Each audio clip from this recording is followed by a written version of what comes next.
And hello, David. Welcome to the Fantasy Author Lounge. How are you doing? I mean, all things considered, not too bad. It's kind of a crazy world we have here, but I guess us authors are lucky in a way that we can kind of do our work in isolation, which is what everybody's expected to do Right? at this. That's it. Fantasy Author Lounge Quarantine Edition coming at you. Yeah, you got it. So, apart from all the craziness in the world, how's life? Tell us about yourself, who you are, for anyone who hasn't come across your books before, which I'd be quite surprised if there is anyone left in the world who hasn't seen Fatemarked on Amazon at some point. But yeah, tell us about yourself. Well, my name's David Estes, and I hail from Pittsburgh, Pennsylvania originally, and then I'm living in Hawaii, but by way of Sydney, Australia, which is actually where I got my start in writing, as I was doing the grind of a daily corporate job and ended up switching to another daily corporate job that had substantially fewer hours. And the story is that my wife said, "What are you going to do with all your free time now?" Because at the time, we were recently married, didn't have kids, anything like that, didn't really have any responsibilities Yeah. other than trying to feed and clothe and house ourselves. So I said, I'm going to write a book. Yeah. And so he kind of said, just do it then, don't talk about it, just do it. And that's kind of how I got my start. And that was Amazing. 2011, and I have not stopped writing since. Man, And yeah. have now published more than 40 books across my real name as well as a couple of pen names. Yeah. And the most recent and famous of which is Fate Marked, which you alluded to earlier. And I will not give too much credit to the book in terms of people being aware of it, more because of my crazy marketing plan, which is to try to hit as many avenues as possible. So if you see my book popping up on Facebook, Twitter, etc., that's because I went with the blitz approach, and thankfully it has sort of paid off for me. I'd say so. Yeah, I mean, I'm always, browsing Amazon for whatever reason, looking at my books, reviews, research, and then there's always fake marks just there, somewhere comfortably in, I'd say, the top 10 or 20 at least, In which other is good. words, you're kind of sick of it, probably. Not at all. I think it's taunting me because I still haven't had a chance to read the whole thing. So I think it's just constantly reminding me, just being like, read it, come on, finish it off. Trying to climb its way out of the TBR, which is great. So, I mean, you said that's your most successful series, but again, you've written almost 40. So, focusing on the David Estes name, your name rather than your pen names, what fantasy worlds have you carved and written in that genre?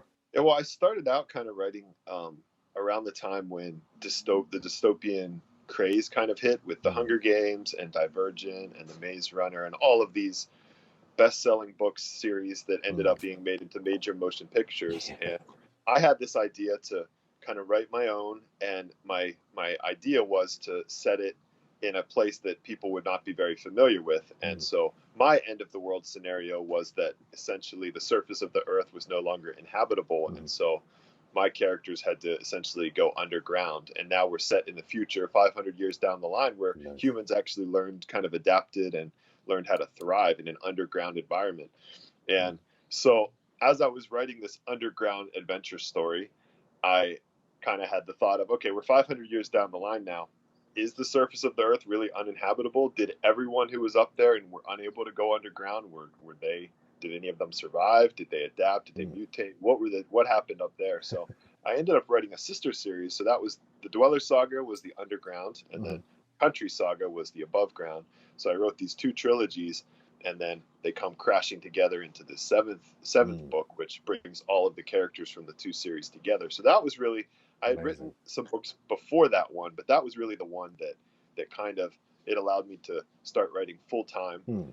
My wife and I left our day jobs in Sydney, and Brilliant. we actually went traveling for a couple of years, again under the Nice. theory that we don't have kids, we don't have responsibilities, I'm bringing in some income with my books, Mm. so let's just do it. So we traveled for a Why couple not? of years around the world, and then at the end of that trip, since my books were still selling relatively well, we Mhm. said, where do you want to live? And we both said Hawaii at the same time, and that's kind of how we arrived in Man. Hawaii. So I've created a number of series since then, continuing with that dystopian kind of idea. Mm. And so I wrote some other dystopian series, the Slip Trilogy, which I think is my favorite of them. Okay, yeah. It's kind of about population control in a world in which humans have to sort of they have to kind of control the population by only allowing each couple to kind of have one kid, Right.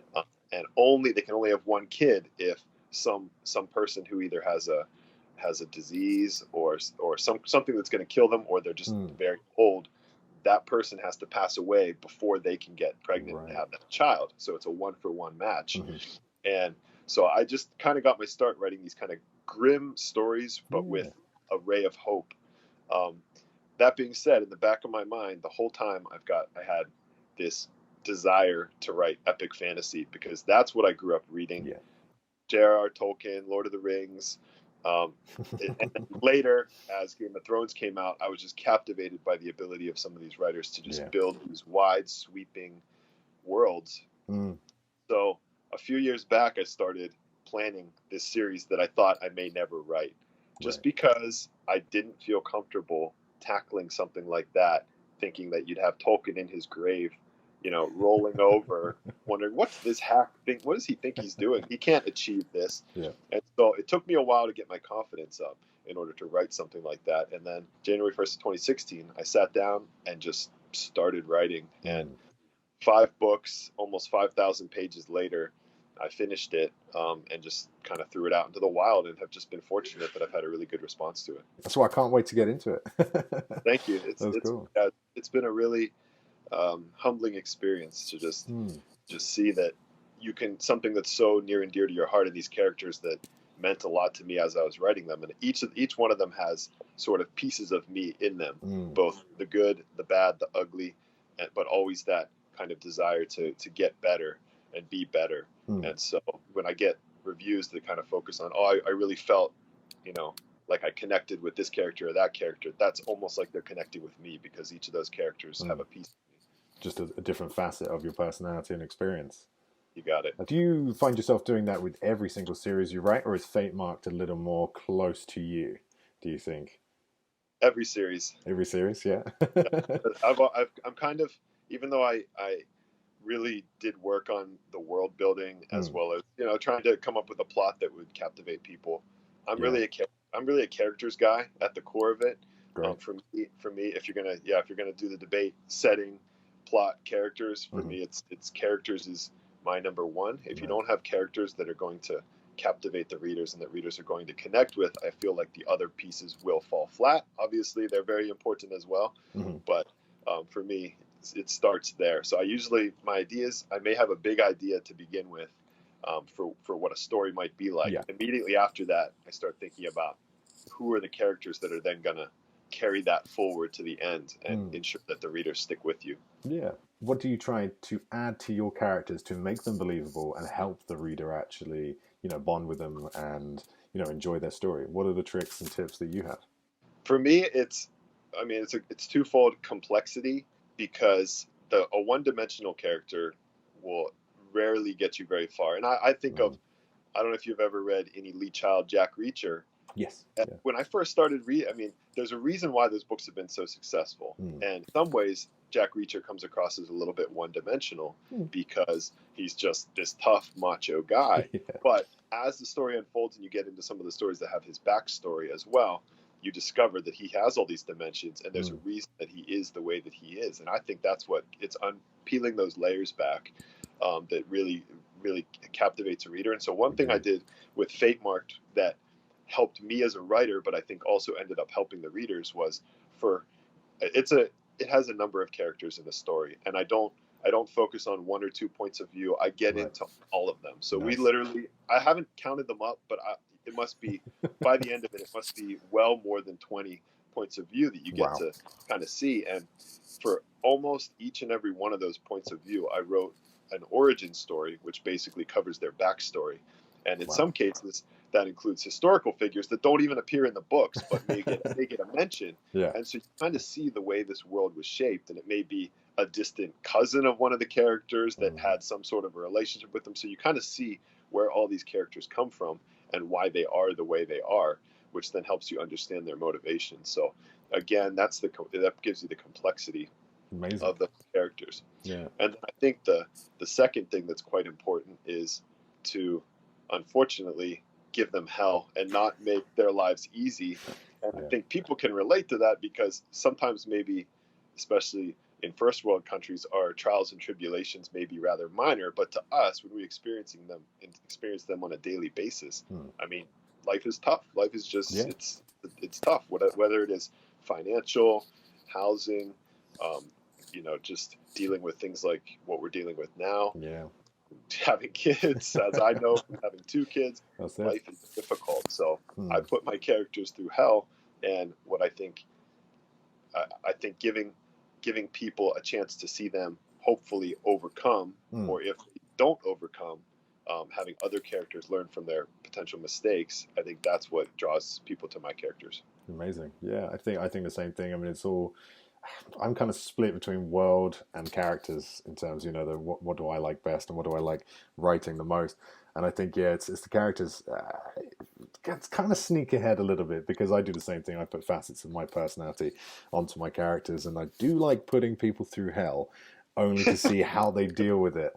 Yeah, yeah, How, it's that do whole they survive? what Yeah. if you do this, and I don't know if you do this as well, but when I watch, like, say, TV shows and Hmm. whatnot on Netflix or whatever, the what always gets me interested is, how will this character get out of this situation? Yes. Yeah. And in the back of my mind, I'm thinking, because if I'm ever in that situation, even though it's something completely absurd Mm. and that will never happen, then I want to, have some Yeah. answers. What should I be doing in this That's it. situation? I love that idea. Yeah, it's always an interesting learning experience, isn't it? And I mean, I've always said characters that really, really speak to you, or at least multi-dimensional characters like we love writing.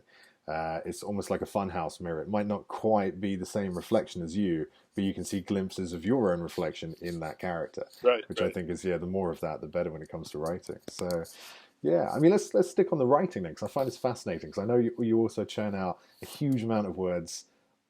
I would say most days. It seems that you, from your social media and chatting on our groups and things like that. Even now, I mean, it's early morning for you, and you've probably written 5,000 words before sunrise. I imagine. You're giving me a little bit too much credit, but I was at my computer at 6 a.m., a little before 6 a.m., and by 7 a.m. I had 2,000 words in. So my daily word count is a modest 3,000 at this point.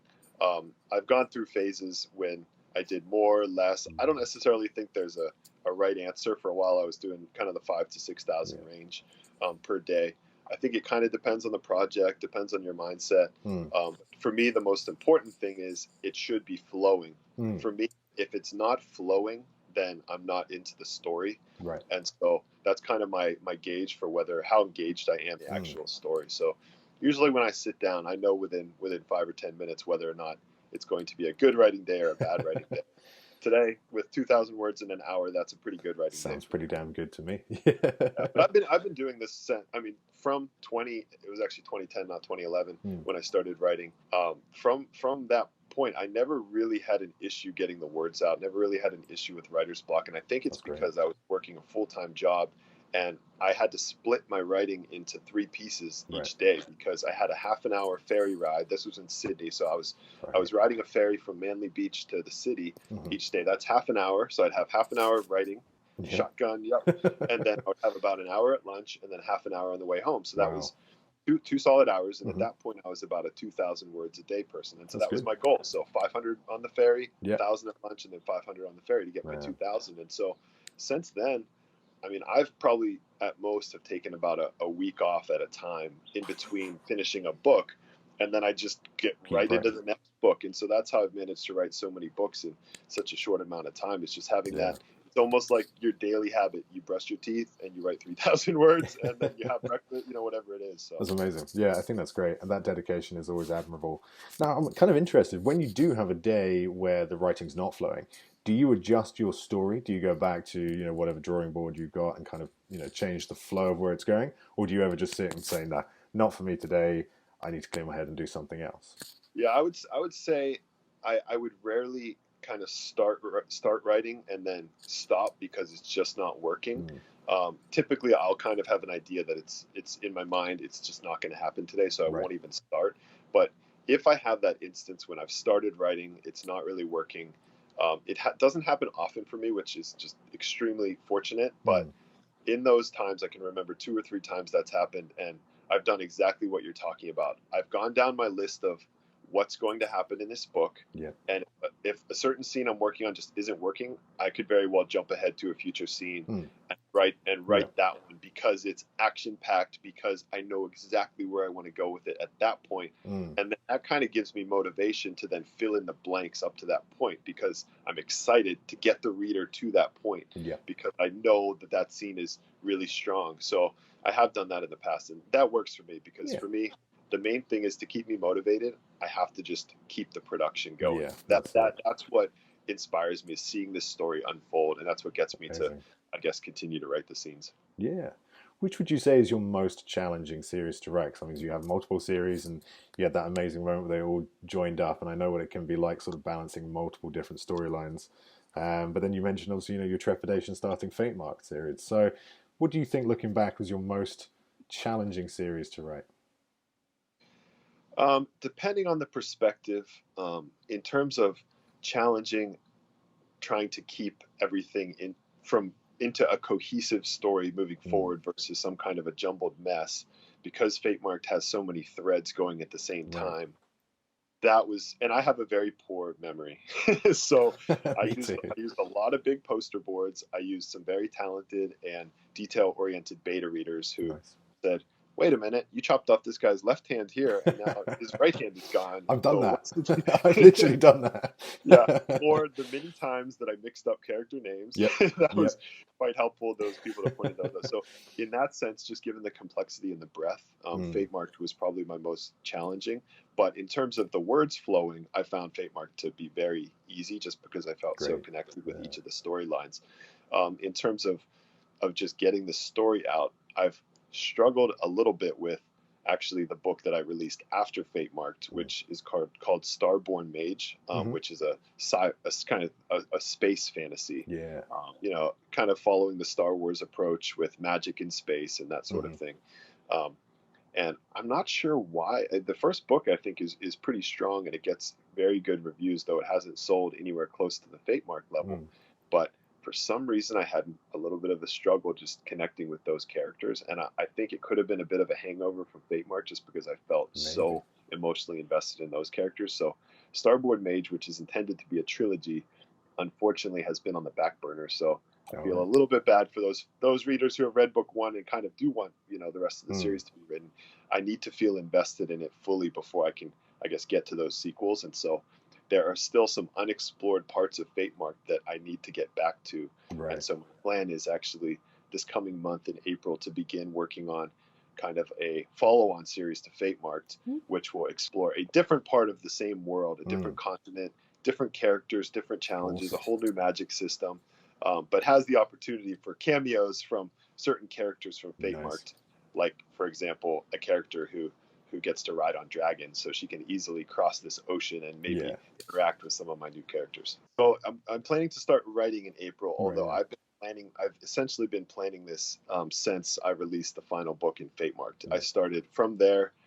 I realized I had other stories to tell in this world, and so at that point, I did what I do. I'm a pantser, so Nice. I pretty much just let the words flow. I don't do a lot. I don't really do any outlining or heavy planning. What I Mm. do is I jot down a whole bunch of notes, essentially Cool. just a stream of consciousness, a bunch of bullet points.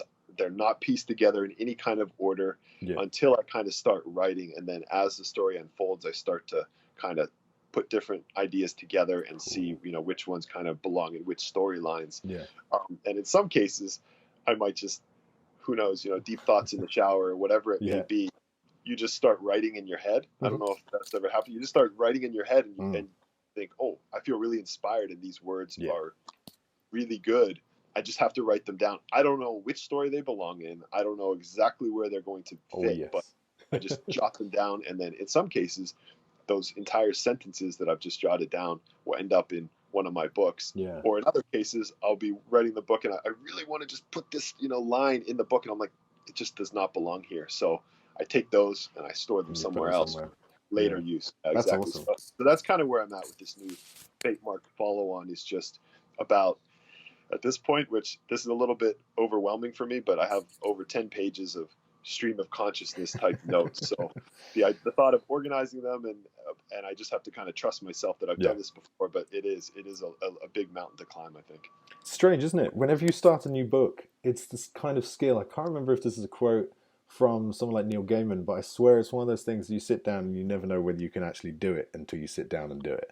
It's not one of those skills where I'm an architect and I can draw buildings, inside and out. Writing is one of those skills that you can spend 10 years doing it, and every time you start a new book, you're like, how do I do this? Yeah, interesting, because you hear a lot of writers talk about self-doubt, Yeah, and some of all these the writers, time. myself included, Hmm. have sold a lot of books and have written a lot of books, and Yeah, yet there's always that self-doubt. Is yeah. were the other ones, was it just like a luck of the draw type of thing, or a one-hit Mm, wonder, or yeah, you know were you able to just write those words that time, and you won't be able to kind of recreate it? yeah. And so overcoming that self-doubt is crucial. And so the way I do it is to try to essentially just ignore it. And I don't know if that's That's the good. healthiest approach from from some sort of a Just blink at professional it. field, but yeah, Yeah, I try to just not think about it yeah. and just focus on the characters and the story, and that tends to get me over the hump usually. I'd agree. Yeah, it's the little voice, isn't it, inside your head? And I find that the little voice never says anything good. Really, it's always doubt. It's always, if it says something good, it's not the little voice. It's Right. always the one you're like, this isn't good enough. You don't know how to do this. And yeah, the more you ignore that, the quieter it gets, I find. But yeah, True. it's a shame that there's no real cure for the self doubt, because we all, from the top authors to the fresh debut authors, we all feel self doubt at some point. It's just part and parcel, I think. It's a bit of a Yeah, shame, but I think the closest thing to a cure is just filtering your reviews for 5 stars and just reading those yeah, ones. that's good. Ignore the That's one stars. Ignore the that's two, an the ego threes. boost. Yeah. That's an ego boost, because it is interesting. I hear this from a lot of writers, and myself included. Mm. You could read 25-star reviews in a row Oh yeah. and have your ego here, and then you read one star, and you come all crashing down. And so, yeah, I've gotten a lot better. Certainly in my first few years, that was a harsh reality that Yeah. no matter what you do, no matter what you write, you're going to get negative reviews and people I who know. don't enjoy your story just because it's not for them. And that's why it's also beneficial to read the negative reviews of those authors who you think are amazing, because then it'll remind you that even the Yeah. authors you think are the most amazing are going to have critics. That's a great idea. Yeah, it's a good tip. I think it's so true. I mean, I actually did this the other day, because we've roughly been in the same. Well, we've been in the publishing industry for roughly the same sort of time, like 10 years ish. And I Okay. think, Yeah. yeah, I mean, the other day I was just curious, and it's always the danger, it's just the curiosity of like, oh, I wonder what are the top most helpful reviews. Are they all, just taking a look and kind of staying away from the 1 stars is always dangerous. And I ended up getting into a review hole and looking at all the different reviews. And I'll tell you what though, it is, it does get easier with time, especially with the more books you put out, the more products you have on the shelf, the more you write, even though the self-doubt doesn't go away, it can become a bit more manageable, I think, over time, because you gain that logic that not everyone is going to like the same book. And like you just said, you look at the top authors and the top bestsellers.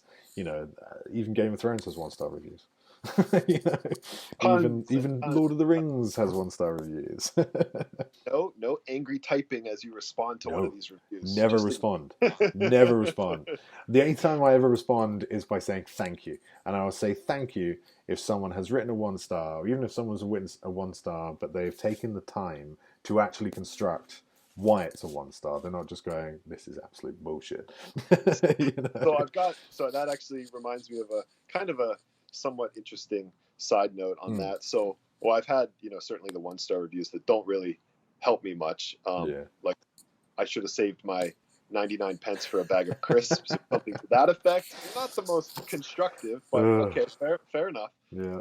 But I had some early on in my career, I had some 1-star reviews that after I, was able to wipe away the tears, I managed to look at them from, kind of without any bias. Yeah, an objective standpoint. I said, they're right on. They're spot on. I mean, whether the 1 star is earned or whether it should have been 3 stars, that's somebody's own personal opinion. Yeah. But the points that were made, they pointed out what I believe to be flaws in the book, and I could acknowledge that. And there you go. So I actually did what you're not really supposed to do, and I reached out to these people, though I didn't do it to try to contest anything that they said, which I think is the key. And I invited them to be part of my beta reader team. There you go.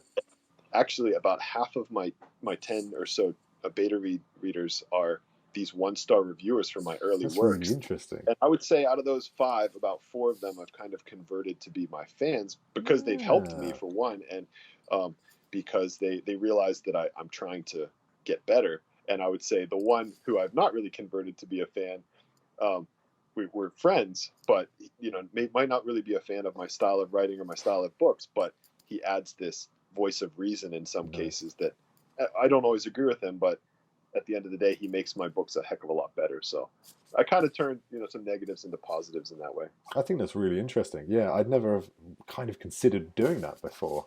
Yeah, but I suppose you get a completely objective view that has no bias. I mean, the person's already, yeah, I say trashed, but constructively trashed your book. So Right. you're not going to get any sort of friends and family like, oh, this is amazing. This is the best book yet. La, la, la. Which can be, again, great for the ego. And there can be some constructive elements in that sort of feedback. But yeah, I sometimes find you lack the other side of that, which is just a step before brutal, I think. raw, brutal, raw honesty. Let's call it that. Raw honesty, yeah. But speaking of tips and tricks, what are some of your tips and tricks when it comes to marketing? What do you think has been behind your success? Yeah, I mean, I've learned a lot over the years, particularly because of the ups and more so because of the downs. Right. I had the Dweller Saga. I was fortunate enough that it got picked up by BuzzFeed, so I got some organic advertising, and that really carried it for a number of years. Amazing. And had this steady income. And then it was as I was writing Fatemarked, it was partway through writing the first 3 books of that series in mid to late 2016 that suddenly this steady income that was like here just went like that. Whoa. That was a real eye opener that your past success didn't really guarantee any future success. You had to continue to I guess improve. And I think I had also fallen victim to the fact that I had a lot of organic success. And so I didn't really learn the ins and outs of marketing and advertising. And so I kind of had to start all over. And luckily I had Fatemarked as the new series to start over with and to attempt to learn some of these things. So with Fatemarked, whether by dumb luck or maybe a bit of skill from learning from others, I kind of was able to start kind of a slow burn. And to me, that's my biggest tip for writers, is especially newer writers who probably were like me, thought that first book out of the gates is just gonna go nuts and it's gonna be so successful. And there have been those, and I actually think that kind of hurts writers, because it wasn't my first book, but it was my 4th book actually that sold really well and got this BuzzFeed article. I think that actually crippled me a little bit, because it made me think that that's the way things worked. Right. Yes. And it's not. I mean, No. There's a reason why companies advertise, and it's no different for us writers. You have to get the word out about your books one way or another. Just because you wrote a better book than somebody else doesn't mean your book is going to sell better, because they might be able to market themselves. So you have to, number one, write a good book, write a good series, and number 2, know how to sell it. So I like the slow burn approach, which means not going all in on day 1 and getting that spike. I mean, a spike is always nice, but if the spike is followed up by a spike down, our stock market right now, then that's not going to do you any favors in the long run. And I think Amazon rewards these series that have steady sales. And so I hit my peak with Fatemarked in terms of sales about a year and 4 to 5 months after release. And before that time, it had already outsold anything I had ever written before. Amazing. But the trajectory was like this. Yeah, that's really good. Steady ramp up, and the approach I took was start with semi-organic stuff like newsletter swaps not with every author under the sun, because you get these newsletter swap campaigns where an author tries to basically get like 50 other authors to get the word out. And yes, that can provide some benefits, but I targeted 4 to 5 other authors initially that I thought their readers, I wanted to be my readers, and I wanted our books to be connected in Amazon's also bots. I wanted to be on the same bestseller list as them. And so I went to the military fantasy bestseller list, because that's what I was targeting. And the authors that were in the top 10, it was basically these 4 other authors with multiple books in the top 10. And so I reached out to them. I set up a swap about a month after I released my first book, Fatemarked. And at that point, I would have also released the 2 sequels, because I was doing a rapid release. So Truthmarked came out 2 weeks after Fatemarked, and then Soulmarked came out 2 weeks after Truthmarked. So within 1 month, I had 3 books, and I that was the perfect time to then put book 1 on sale for 99 cents Nice. and do a targeted newsletter swap with these 4 other authors. Sure enough, it worked. Again, by luck or skill, I'm not sure, but it worked exactly the way I had hoped, which was basically I got connected to these other books via the also bots, Yeah. and I hit the top 10 in military fantasy, which they also had success because it was a joint swap. We all swapped with each other. Really And cool. so we kind of took control of this military fantasy list, which was awesome. Yeah, And that's awesome. so, That's really cool. so it worked really well. And the benefit and I guess the other smart thing I did was to start my marketing budget at something that I thought was, strong, but not overly so. And that was within my means. And then each month as my sales went up, even though I wouldn't be collecting on those royalties for, the 60 days that Amazon holds them back, Yeah. I increased my marketing budget, my advertising budget accordingly. And so each month I kind of increased that budget and marched it up, which then continued to help those sales march up and kept that trend and showed Amazon that this was a series that was gaining momentum. And so I think that helped get some organic momentum and Amazon helping me to sell it via their algorithm. So, I kind of, all of that worked out. And then about a year and 3 months after it came out, then it hit Prime Reading. Nice. And so it had gotten on Fatemarked's attention. It got an invitation to Prime Reading. Amazing. And from there, everything just went crazy. Yeah. In the background, the audiobooks were also being published by Podium over time. And so the last audiobook had just come out when Fatemarked went into Prime Reading. And so I think it created this perfect storm. I was going to say, it sounds like a perfect storm, doesn't it? At that point, I kind of hit the peak of my advertising budget and was hitting BookBub, Amazon, Facebook, all at the same time with pretty strong amounts. And so the net sum of all of that was Fatemarked got into the top 250 for 3 months solid and hit a high of number 62 toward the end of it. And that was where it was, you look at your sales and you don't believe it because it's never happened before. And so it opened my eyes to what's possible. And it also showed me kind of a roadmap for success that now I have to try to recreate with the next series. Yeah, but it sounds like you've got a fantastic blueprint to build on, even though things are changing all the time and, people are either oversaturating, tried and trusted marketing techniques, a bit like AMS, following new things and chasing new ideas. It sounds like you've got a brilliant blueprint of kind of a bit of both of those, but also focusing on word of mouth and grassroots and also using your fellow authors, which I think is great. After that huge ramp up, then I did have that pretty long tail after Prime. And so during that tail, that was the time when I had to reassess and think, can this continue to sell for 2 years, 3 years, 4 years, 5 years, or is this it? And after seeing the success of authors like Will White and Jonathan Renshaw and having their books sell for years, I said, you know what? Why not Fatemarked? And so that's when I kind of got back to it and started looking at, like you kind of said, new things that were happening, new trends, and essentially, given I had some funding now, I was willing to kind of try anything and take some risks and just diversify my approach. Yeah.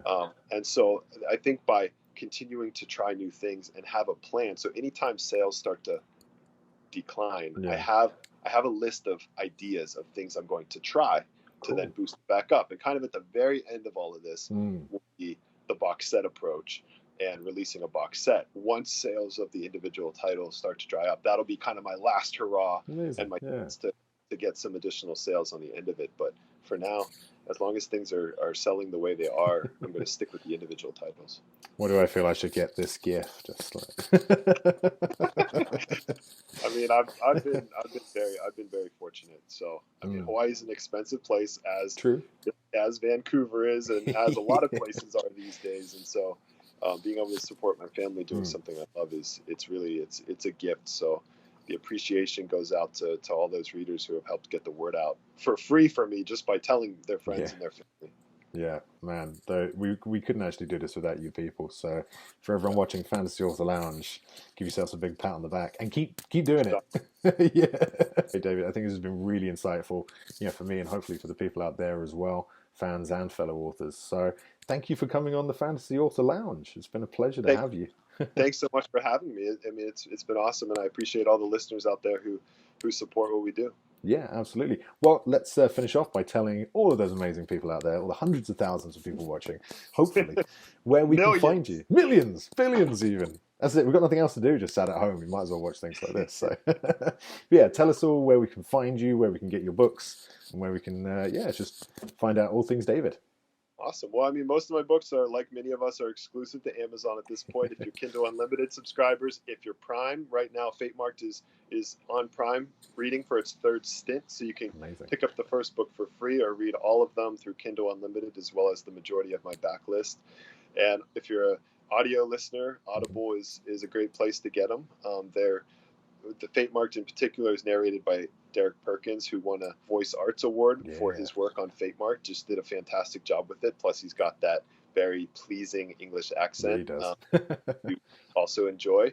And and in terms of connecting with me, I mean, I'm pretty much anyone that sends me any kind of a message via any of my social media platforms, I will respond to you.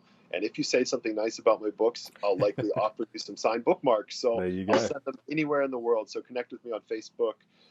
Certainly is a great place to meet up with me. Brilliant stuff. Well, thanks again, David. It's been a pleasure. And have fun in Hawaii. Stay safe, stay healthy, and keep up the great work. Thanks, Ben. You too. Take care. Cheers.